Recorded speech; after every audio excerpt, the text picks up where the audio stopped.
ಭಾರತಕ್ಕೆ ದೈತ್ಯ ಸಂಹಾರಿ. ಏರ್ಫೋರ್ಸ್ಗೆ ಬರ್ತಿದೆ ಭಯಂಕರ ಆಯುಧ. 1 ಟನ್ ಬಾಂಬ್ಗಳಿಗೆ ಭಾರತ ಆರ್ಡರ್.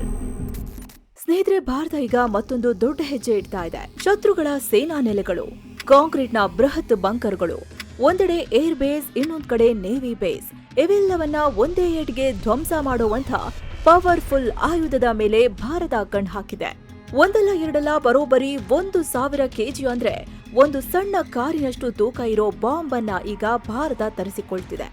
ಪ್ರಪಂಚದ ಅತ್ಯಂತ ಡೇಂಜರಸ್ ಆಯುಧ ಅಂತ ಕರೆಸಿಕೊಳ್ತಿರೋ MK-84 ಕ್ಲಾಸ್ನ ಸ್ಫೋಟಕ ತಯಾರಿಸೋಕೆ ರಕ್ಷಣಾ ಸಚಿವಾಲಯ ಗ್ರೀನ್ ಸಿಗ್ನಲ್ ಕೊಟ್ಟಿದೆ. ಹಾಗಾದ್ರೆ ಏನಿದು 1,000 ಕೆಜಿ ಬಾಂಬ್ ಪ್ರಾಜೆಕ್ಟ್? ರಕ್ಷಣಾ ಸಚಿವಾಲಯ ಮಾಡಿರೋ ಆ ಮಾಸ್ಟರ್ ಪ್ಲಾನ್ ಏನು? ಈ ಸ್ಫೋಟಕ ಶತ್ರುಗಳ ಎದೆಯಲ್ಲಿ ನಡುಕ ಹುಟ್ಟಿಸೋದು ಹೇಗೆ? ಬನ್ನಿ ಇವತ್ತಿನ ಈ ವರದಿಲಿ ಪ್ರತಿಯೊಂದನ್ನ ಡಿಕೋಡ್ ಮಾಡೋಣ. ಮಿಷನ್ MK-84 600 ಬಾಂಬ್ಗಳ ಮಾಸ್ಟರ್ ಪ್ಲಾನ್. ಸ್ನೇಹಿತರೆ, ಸ್ಫೋಟಕದ ಪ್ರಾಜೆಕ್ಟ್ ಬಗ್ಗೆ ಹೇಳೋಕ್ಕೂ ಮೊದಲು ಇದ್ರ ಮೇಲೆ ಯಾಕೆ ಭಾರತ ಕಣ್ಣು ಹಾಕಿದೆ, ಇದರ ಶಕ್ತಿ ಏನು ಅನ್ನೋದನ್ನ ನಿಮ್ಗೆ ಹೇಳ್ಬಿಡ್ತೀವಿ. ಅಂದ್ಹಾಗೆ ಭಾರತ ರೆಡಿ ಮಾಡೋಕೆ ಹೊರಟಿರೋ ಬಾಂಬ್ಗೆ ಮೂಲ ಸ್ಫೂರ್ತಿ ಅಮೆರಿಕಾದ MK-84. ವಿಯೆಟ್ನಾಂ ಯುದ್ಧದ ಕಾಲದಿಂದಲೂ ಅಮೆರಿಕಾದ ವಾಯುಪಡೆಯ ಫೇವರೇಟ್ ಆಗಿರೋ ಈ ಸ್ಫೋಟಕ ಆಕಾಶದಿಂದ ಡ್ರಾಪ್ ಮಾಡೋ ಜನರಲ್ ಪರ್ಪಸ್ ಸ್ಫೋಟಕಗಳಲ್ಲಿ ಕಿಂಗ್ ಅಂತ ಗುರುತಿಸಿಕೊಳ್ಳುತ್ತೆ.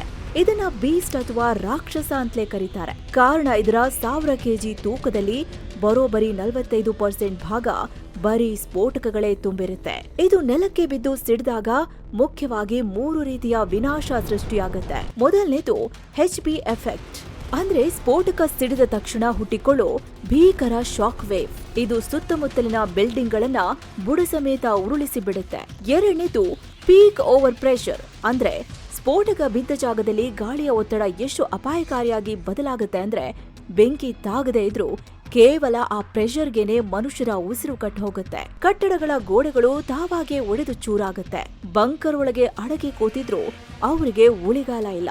ಇನ್ನು ಸ್ಫೋಟಕ ಸಿಡಿದಾಗ ಅದರ ಹೊರಗಿನ ಕಬ್ಬಿಣದ ಕವಚ ಸಾವಿರಾರು ಚೂರುಗಳಾಗಿ ಗುಂಡುಗಳಿಗಿಂತಲೂ ಫಾಸ್ಟ್ ಆಗಿ ಎಲ್ಲಾ ದಿಕ್ಕಲ್ಲೂ ನುಗ್ಗುತ್ತೆ. ಇದು ಕೈಗೆ ಸಿಕ್ಕ ಯಾರನ್ನ ಕೂಡ ಹಾನಿ ಮಾಡದೆ ಬಿಡೋದಿಲ್ಲ.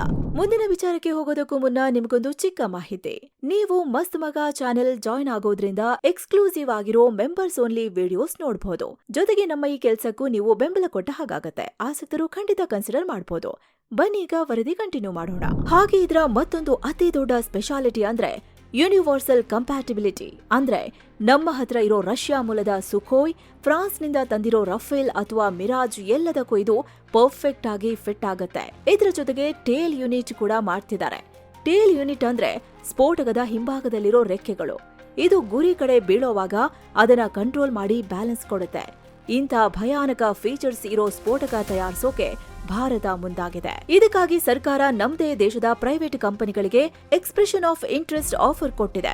ಅಂದ್ರೆ ನಮಗೆ 1000 ಕೆಜಿ ತೂಕದ MK-84 ಮಾದರಿಯ ಬಾಂಬ್ಗಳು ಬೇಕು, ಯಾರ್ಯಾರು ಮಾಡ್ಕೊಡ್ತೀರಾ ಬನ್ನಿ ಅಂತ ಕೇಳಿದೆ. ಇದರ ಡೆಡ್ ಲೈನ್ ಕೂಡ 2026 ಮೇ 25ಕ್ಕೆ ಅಂತ್ಯವಾಗ್ತದೆ. ಹಾಗಂತ ಇದೇನು ಸುಮ್ನೆ ದುಡ್ಡು ಕೊಟ್ಟು ರೆಡಿಮೇಡ್ ತರೋ ಪ್ರಾಜೆಕ್ಟ್ ಅಲ್ಲ. ಇದು ಡಿಫೆನ್ಸ್ ಅಕ್ವಿಸಿಷನ್ ಪ್ರೊಸೀಜರ್ನ ಮೇಡ್ ಟು ಮತ್ತು ಬೈ ಇಂಡಿಯನ್ ಕೆಟಗರಿ ಅಡಿಲಿ ಬರ್ತಿದೆ.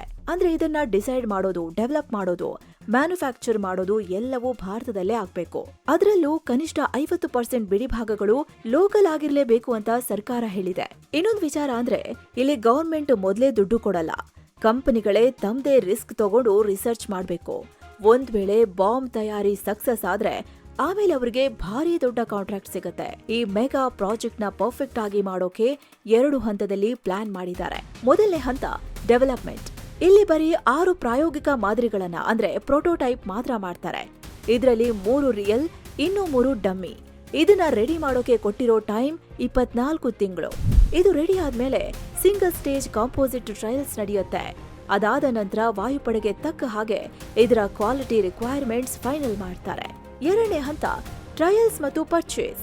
ಒಮ್ಮೆ ಈ ಪ್ರೋಟೋಟೈಪ್ಗಳು ಫೀಲ್ಡ್ ಟೆಸ್ಟ್ ನಲ್ಲಿ ಪಾಸ್ ಆಯ್ತು ಅಂದ್ರೆ ವಾಯುಪಡೆ ಬರೋಬ್ಬರಿ ಇಂತ 600 ಬೃಹತ್ ಸ್ಫೋಟಕಗಳನ್ನ ಖರೀದಿಸೋಕೆ ಕಮರ್ಷಿಯಲ್ ಆರ್ಡರ್ ಕೊಡುತ್ತೆ. ಅಂದ್ರೆ ಮುಂದಿನ 1-2 ವರ್ಷಗಳಲ್ಲಿ 600 ವಿಧ್ವಂಸಕ ಸ್ಫೋಟಕಗಳನ್ನ ತನ್ನ ಬತ್ತಳಿಕೆಗೆ ಸೇರಿಸಿಕೊಳ್ಳೋಕೆ ಭಾರತ ಮುಂದಾಗಿದೆ. ಹಾಗಿದ್ರೆ ಭಾರತಕ್ಕೆ ಯಾಕೆ ಬೇಕು? ಈಗ ಮೇನ್ ವಿಷಯಕ್ಕೆ ಬರೋಣ.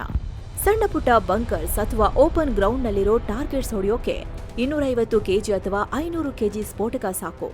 ಆದ್ರೆ ಯುದ್ಧದ ಟೈಮಲ್ಲಿ ಶತ್ರುಗಳು ತಮ್ಮ ಸೇನಾ ನೆಲೆಗಳನ್ನ ನಾರ್ಮಲ್ ಆಗಿ ಕಟ್ಟಿರಲ್ಲ. ಅವರ ಟಾರ್ಗೆಟ್ಗಳು ಸಿಕ್ಕಾಪಟ್ಟೆ ಸ್ಟ್ರಾಂಗ್ ಆಗಿರುತ್ತೆ. ಅಂಥದನ್ನ ಹೊಡೆಯೋಕೆ ಇಂಥ 1000 ಕೆಜಿಯ ಭಾರಿ ಸ್ಫೋಟಕನೇ ಬೇಕು. ಮಿಲಿಟರಿ ಭಾಷೆಯಲ್ಲಿ ಇದನ್ನ ಹೈ ವ್ಯಾಲ್ಯೂ ಟಾರ್ಗೆಟ್ಸ್ ಅಂತಾರೆ.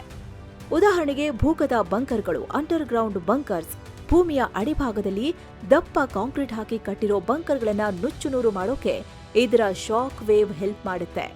ಹಾರ್ಡನ್ಡ್ ಏರ್ಕ್ರಾಫ್ಟ್ ಶೆಲ್ಟರ್ HAS, ಶತ್ರುಗಳು ತಮ್ಮ ಯುದ್ಧ ವಿಮಾನಗಳನ್ನ ಬಚ್ಚಿಡೋಕೆ ಉಕ್ಕಿನ ಮತ್ತು ಕಾಂಕ್ರೀಟ್ನ ಬೃಹತ್ ಶೆಲ್ಟರ್ ಮಾಡ್ತಾರೆ. ಈ 1000 ಕೆಜಿ ಬಾಂಬ್ ಆ ಕಾಂಕ್ರೀಟ್ ಸೀಳ್ಕೊಂಡು ಹೋಗಿ ಸ್ಫೋಟವಾಗುತ್ತೆ. 3ನೇದು ಮದ್ದುಗುಂಡು ಸಂಗ್ರಹಣಾ ಕೇಂದ್ರಗಳು.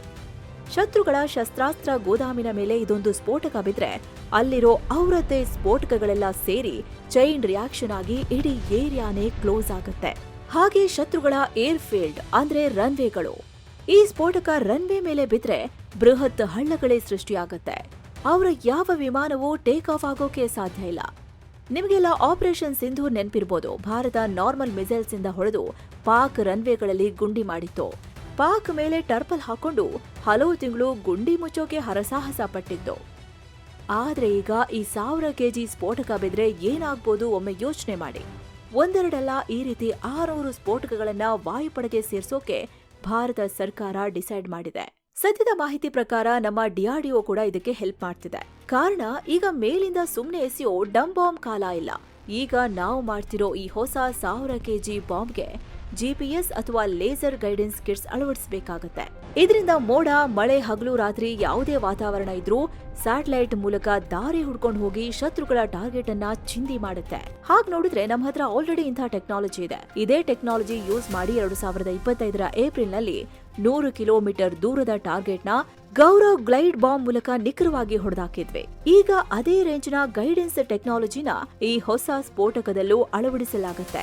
ಆದ್ರೆ ಇಲ್ಲೊಂದು ಇಂಟ್ರೆಸ್ಟಿಂಗ್ ಮತ್ತು ಹೆಮ್ಮೆಯ ವಿಚಾರ ಏನಂದ್ರೆ, ಈ ಸ್ಫೋಟಕನ ಮಜಲ್ ಆಗಿರ್ಲಿ, ಅಂದ್ರೆ ಒಳಗಿರೋ ಸ್ಫೋಟಕ ಆಗಿರ್ಲಿ ಅಥವಾ ಇದರ ಬ್ರೈನ್ ಆಗಿರೋ ಈ ಸ್ಮಾರ್ಟ್ ಟೆಕ್ನಾಲಜಿ ಆಗಿರ್ಲಿ, ಪ್ರತಿಯೊಂದು ಮೇಕ್ ಇಂಡಿಯಾ ಅಡಿಯಲ್ಲೇ ತಯಾರಾಗ್ತಿದೆ. ಯಾಕಿದು ಇಷ್ಟೊಂದು ಇಂಪಾರ್ಟೆಂಟ್ ಅಂದ್ರೆ, ಇದುವರೆಗೂ ಇಂಥ ಹೆವಿ ಸ್ಫೋಟಕಗಳಿಗಾಗಿ ಭಾರತ ಕಂಪ್ಲೀಟ್ ಆಗಿ ವಿದೇಶಿ ಕಂಪನಿಗಳ ಮೇಲೇನೆ ಡಿಪೆಂಡ್ ಆಗಿತ್ತು.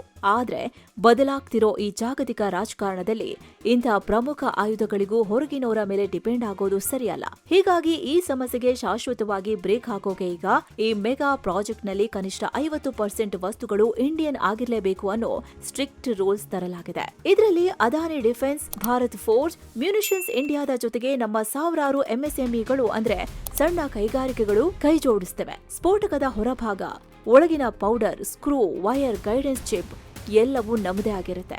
ಯಾವುದೇ ಯುದ್ಧ ಬಂದ್ರೂ ನಮ್ಮ ಫ್ಯಾಕ್ಟರಿಗಳಲ್ಲಿ ಅಗತ್ಯ ಬಿದ್ರೆ 24 ಗಂಟೆನೂ ಈ ಸ್ಫೋಟಕ ತಯಾರಾಗ್ತಾನೆ ಇರುತ್ತೆ. ಸಪ್ಲೈ ಚೈನ್ ಕಟ್ ಆಗೋ ಟೆನ್ಷನ್ ಕೂಡ ಇರಲ್ಲ. ಈ ಬಗ್ಗೆ ನಿಮ್ಮ ಅಭಿಪ್ರಾಯ ಏನು? ಕಮೆಂಟ್ ಮಾಡಿ ತಿಳಿಸಿ. ವಿಡಿಯೋ ಇಷ್ಟ ಆಗಿದ್ರೆ ಲೈಕ್ ಮಾಡಿ, ಶೇರ್ ಮಾಡಿ. ಹಾಗೆ ಪಕ್ಕದಲ್ಲಿರೋ ಜಾಯಿನ್ ಬಟನ್ ಮೂಲಕ ಆಸಕ್ತ ವೀಕ್ಷಕರು ಜಾಯಿನ್ ಕೂಡ ಆಗಬಹುದು. ಆಗ ಎಲ್ಲಾ ಮೆಂಬರ್ ಓನ್ಲಿ ವಿಡಿಯೋಗಳು ನಿಮ್ಗೆ ಸಿಗುತ್ತೆ. ಹೀಗೆ ಮತ್ತೆ ಭೇಟಿ ಆಗ್ತಿರೋಣ. ನಮಸ್ತೆ.